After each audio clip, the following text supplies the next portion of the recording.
जय हिंद दोस्तों। तो पिछली वीडियो में हम लोगों ने नंद वंश तक जो है वो कवर कर लिया था, नंदा डायनेस्टी तक कवर किया था।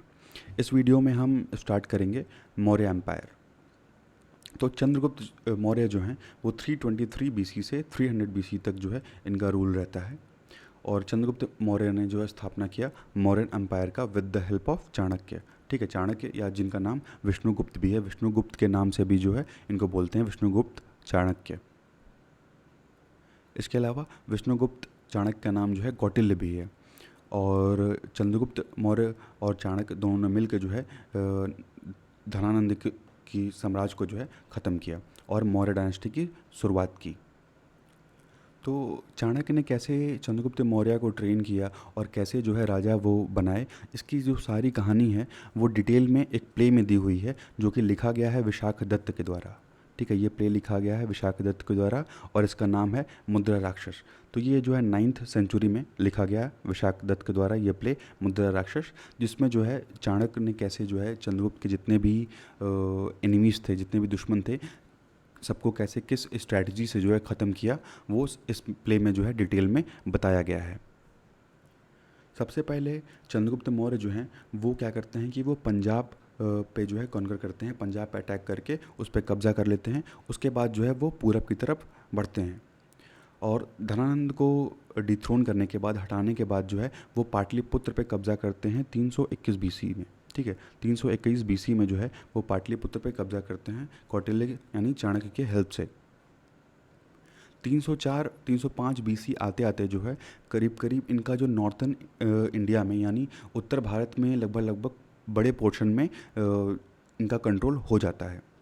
और चंद्रगुप्त मौर्य और सेल्यूकस निगेटर के बीच में जो है एक ट्रीटी साइन होती है। सेल्यूकस निगेटर जो है वो अलेक्जेंडर का जनरल है। ठीक, तो सेल्यूकस निगेटर जो कि अलेक्जेंडर का दूत रहता है, इनके और चंद्रगुप्त मौर्य के बीच में जो है एक ट्रीटी साइन होती है। और ये जो ट्रीटी है ये चंद्रगुप्त मौर्य के फेवर में ये ट्रीटी रहती है। इस ट्रीटी से क्या होता है कि चंद्रगुप्त मौर्य को जो है 500 हाथी जो है वो सेल्यूकस को गिफ्ट में देते हैं। और जो इंडस एरिया का जो रीजन है वहाँ पे जो कंट्रोल है वो इनको मिल जाता है। और साथ ही साथ जो है ये एक मैरिज अलायंस में भी एंटर करते हैं, जहाँ पे ये सेल्यूकस की बेटी हेलेना से जो है शादी करते हैं। उसके अलावा शादी के अलावा जो है इनको कई टेरिटरी भी जो है गिफ्ट के रूप में मिल जाती है, जैसे काबुल और मकरन, हेरात। उसके अलावा जो है कांधार का जो ये सब जो एरिया है ये इनको एज ए गिफ्ट मिल जाता है। और चंद्रगुप्त मौर्य के एम्पायर में ये सारी टेरिटरी जो है वो भी ऐड हो जाती है। सेल्यूकस का भी एक दूत रहता है मेगस्थनीज।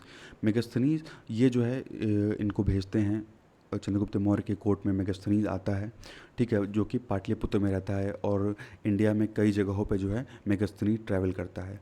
तो इन सारे चीज़ों का वर्णन और चंद्रगुप्त मौर्य के टाइम पीरियड पे लोग रूल जो है चंद्रगुप्त मौर्य कैसा था, लोग कैसे थे, उस समय का जो कल्चर था वो कैसा था, उसके अलावा जो है एडमिनिस्ट्रेशन का क्या सिस्टम था, टैक्सेशन का क्या सिस्टम था, ये सारी चीज़ें जो हैं मेगस्थनीज ने अपनी किताब इंडिका में लिखा है। ठीक है, इंपॉर्टेंट बुक है, नाम याद रखिएगा, मेगस्थनीज की इंडिका। जैन ट्रेडिशन परिष्ठ पर्वन के अकॉर्डिंग ये बोला जाता है कि अपने लाइफ के अंत तक आते आते चंद्रगुप्त मौर्य ने जो है वो जैनिज़्म को अपना लिया था। और उस टाइम ये नियम हुआ करता था कि अगर मान लीजिए कि अगर पिता के जीवित रहते अगर पुत्र अगर राजा बनता है तो पिता को जो है वो राज छोड़ के जाना पड़ता है। तो उस टाइम क्या होता है कि जब बिंदुसार चंद्रगुप्त के मौर्य के जो पुत्र हैं बिंदुसार, जब बिंदुसार को चंद्रगुप्त मौर्य जो है राजा बनाते हैं तो खुद जो है अपना राज छोड़ के चले जाते हैं। तो भद्र बहू के साथ जो है और कुछ और जैन मॉन्क रहते हैं, इनके साथ जो है चंद्रगुप्त मौर्य निकलते हैं और श्रवण बेलगोला पहुंचते हैं। श्रवण बेलगोला जो कि मैसूर कर्नाटका में है। और यहाँ पे जो है जल और अन्य सब कुछ त्याग देते हैं, भूख करते हैं, जिसको जो है जैन ट्रेडिशन में बोलते हैं सल्ले खाना। ठीक है, सल्ले खाना। और यहाँ पे जो है चंद्रगुप्त मौर्य की मृत्यु हो जाती है।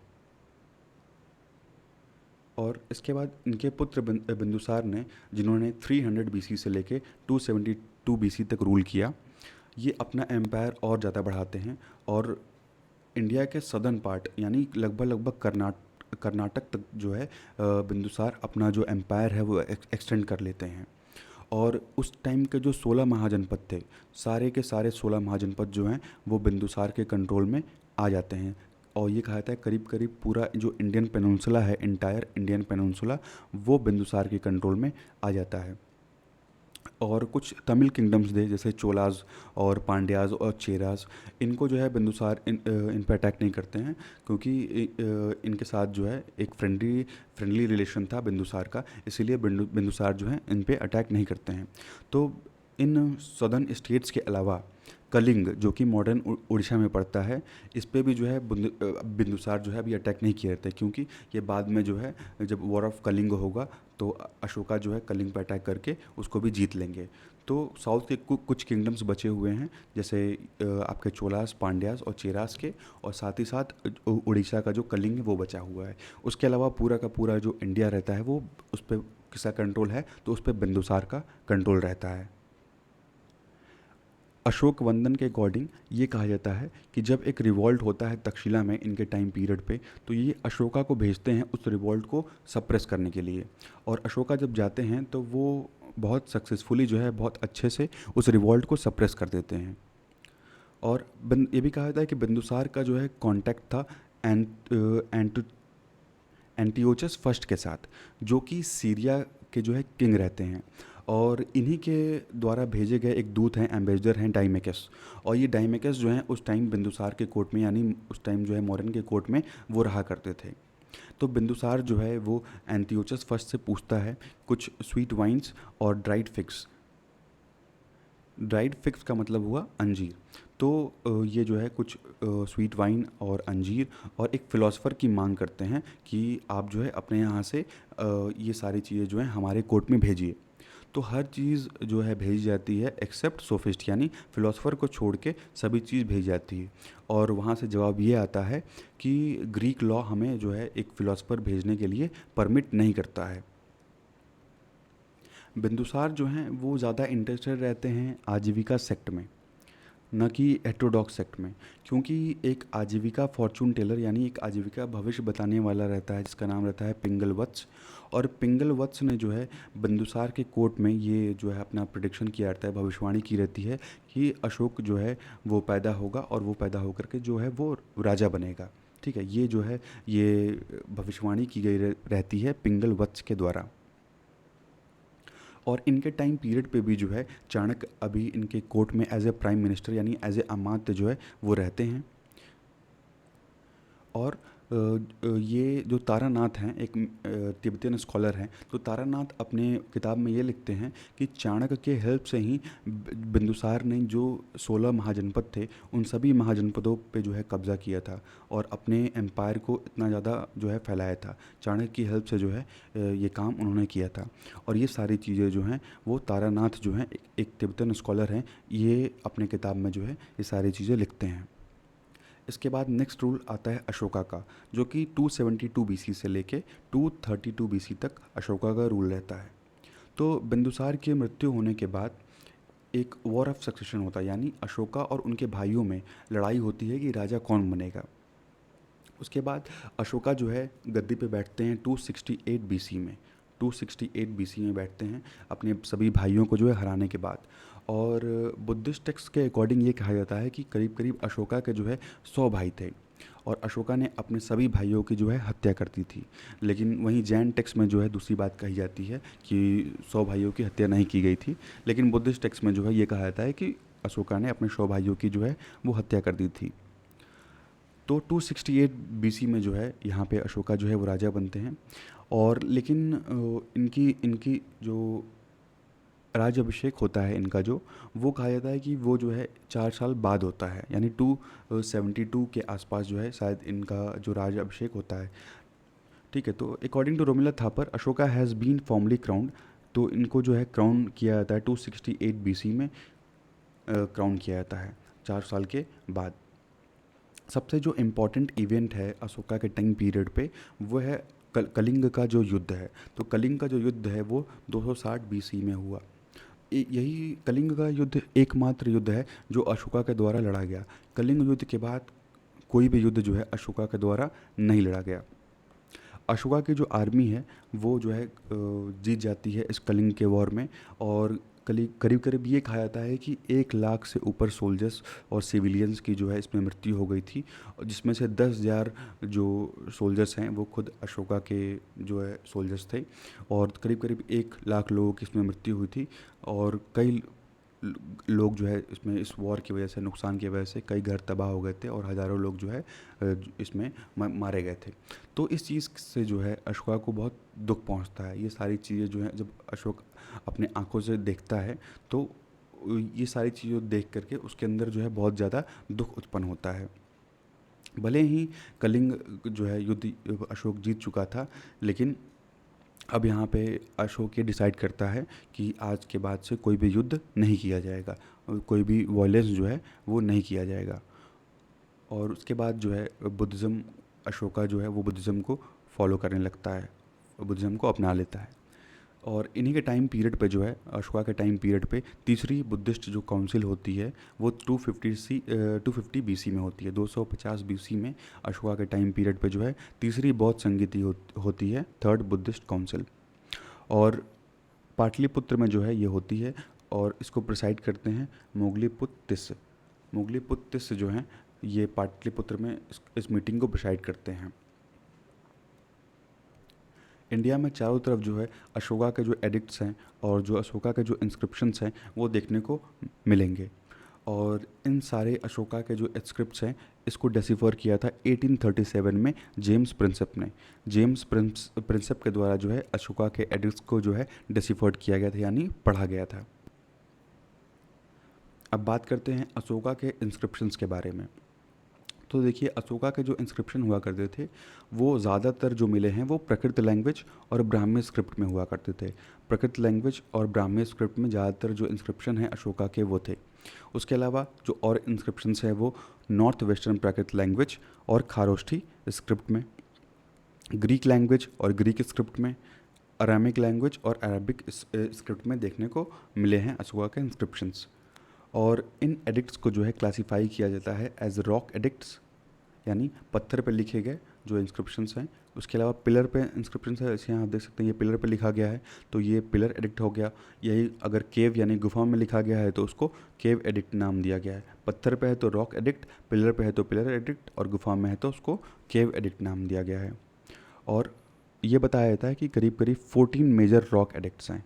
अशोका के जो है 14 मेजर रॉक एडिक्ट्स हैं जो कि इन 10 साइट्स पे, इन 10 साइट्स पे मिलते हैं, जिसमें कालसी, गिरार, सोपारा, धौली, जौगड़ा, यारगुड़ी, सन्नाती, शहबाजगारी, मनशेरा और कांधार। तो इन 10 जगहों पे जो है वो अशोकन इंस्क्रिप्शंस हमें देखने को मिलते हैं, और टोटल 14 मेजर रॉक एडिक्ट्स हैं जो इन 10 जगहों पे प्रेजेंट हैं। उसके अलावा दो कलिंग के जो है टाइम पीरियड के जब वो जो वॉर हुआ था उसके बारे में डिस्क्राइब करते हुए भी 2 एडिक्ट्स हैं जो कि अशोका के 15वें और 16वें एडिक्ट्स के रूप में इनको जाना जाता है। ठीक है, तो 14 ये हो गए, और 15 और 16 जो है वो कलिंग एडिक्ट से, यानी कलिंग वॉर से बिलोंग करता है। ज़्यादातर जो मेजर पिलर एडिक्ट्स थे, अशोका के ज़्यादातर जो मेजर पिलर एडिक्ट्स थे वो इम्पॉर्टेंट सिटीज़ में एडिक्ट किए गए थे, यानी इम्पॉर्टेंट सिटीज़ में जो है बनाए गए थे। ठीक है, ज़्यादातर जो है रोड के किनारे वगैरह लगाए गए थे ताकि आते जाते सबको वो जो है वो दिखाई दे। वहीं जो माइनर रॉक एडिक्ट्स हैं, जो माइनर रॉक एडिक्ट्स हैं वो जो है सदर्न, यानी जो दक्षिणी और मध्य भारत में जो है वो हमको देखने को मिलते हैं माइनर रॉक एडिक्ट्स। उसके अलावा जो माइनर पिलर इंस्क्रिप्शंस हैं, यानी जो पिलर पे जो माइनर इंस्क्रिप्शंस बनाए गए हैं, और जो केव इंस्क्रिप्शंस हैं वो हमें बराबर हिल्स गया में देखने को मिलते हैं। मेजर पिलर एडिक्ट्स में जो है एक 6 एडिक्ट्स की एक सीरीज़ है जो कि मोनोलिथिक पिलर्स पर बनाया गया है। मोनो का मतलब होता है सिंगल, और लिथिक का मतलब होता है स्टोन, यानी मोनोलिथिक यानी सिंगल स्टोन्स का जो वो पिलर्स है उसको यूज़ किया गया। एक सिंगल पत्थर से जो है वो पिलर जो है कार्व किया गया है, बनाया गया है। Which have been found in 5 places, जो कि 5 प्लेसेस में मिले हैं। मेरठ में, जिसको बाद में ट्रांसपोर्ट किया गया है दिल्ली में 14th सेंचुरी में। कौशाम्बी में मिला है, जिसको ट्रांसपोर्ट किया गया है बाद में इलाहाबाद में। और उसके बाद लौरिया अरेराज, लौरिया नंदगढ़ और रामपुरवा बिहार में ये 5 जगह है। उसके अलावा जो सिक्स्थ पिलर है एज ए सेवन्थ एडिक्ट जो है उसको इंस्क्राइब किया गया है, और जो है वो ईस्ट पंजाब में बनाया गया था, लेकिन बाद में जो उसको 14th सेंचुरी में दिल्ली में ट्रांसपोर्ट कर दिया गया। जो माइनर पिलर एडिक्ट्स है that has been found at the Sanchi near Bhopal, वो सांची में मिला है, और उसके साथ साथ सारनाथ जो कि वाराणसी में है। तो यहाँ पे सांची और सारनाथ में जो है हमें माइनर पिलर एडिक्ट्स जो हैं वो देखने को मिलते हैं।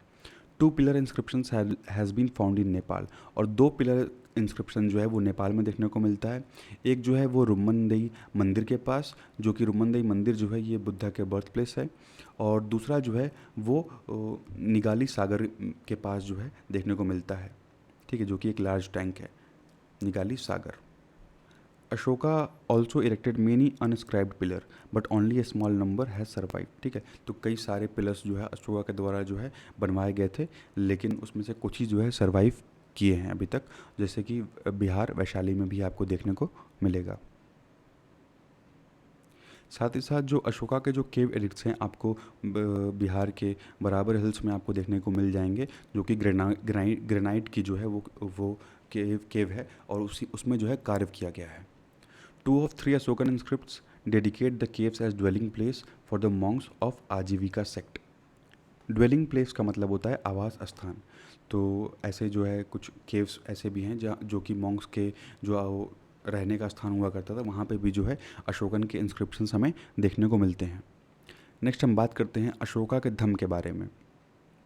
तो जो अशोका का धम्म था वो ऐसा नहीं था कि वो एक कोई नया रिलीजन हो या कोई एक तरह की अशोका की जो है पॉलिटिकल फ़िलॉसफी हो, ऐसा कुछ नहीं था। और अशोका का जो धम्म था वो एक वे ऑफ लाइफ था, ठीक है, जीवन जीने का एक तरीका था, एक कोड ऑफ कंडक्ट था, एक सेट ऑफ प्रिंसिपल्स था जो लोगों के द्वारा जो है अडॉप्ट किया गया और उसको फॉलो किया गया, ठीक है, एज ए कोई एज ए न्यू रिलीजन नहीं था।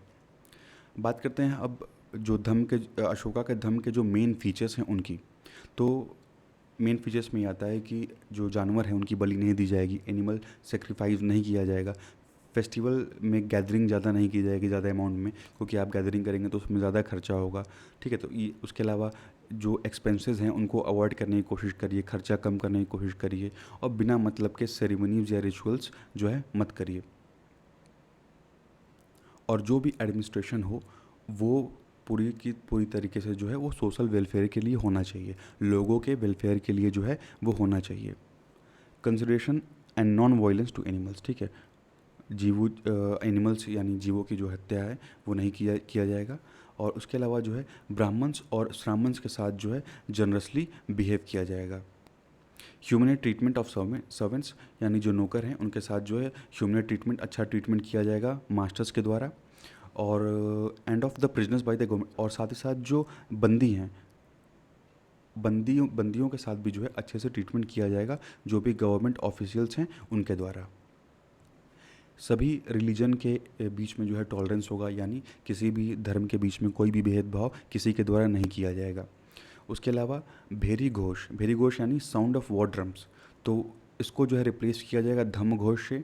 धम्म घोष का मतलब हुआ sound of peace, that is conquest through Dhamma instead of war, यानी लड़ाई की जगह जो है धम्म के थ्रू जो है जीत हासिल करना। उसके अलावा maintenance of constant contact with the rural people through system of dhamma yatra, और साथ ही साथ धम्म यात्रा निकाल करके लोगों के साथ जितना हो सके जुड़ने की कोशिश किया जाएगा। तो इस वीडियो में बस इतना ही। नेक्स्ट वीडियो में जो है हम स्टार्ट करेंगे Mauryan administration. Thank you and thanks for watching.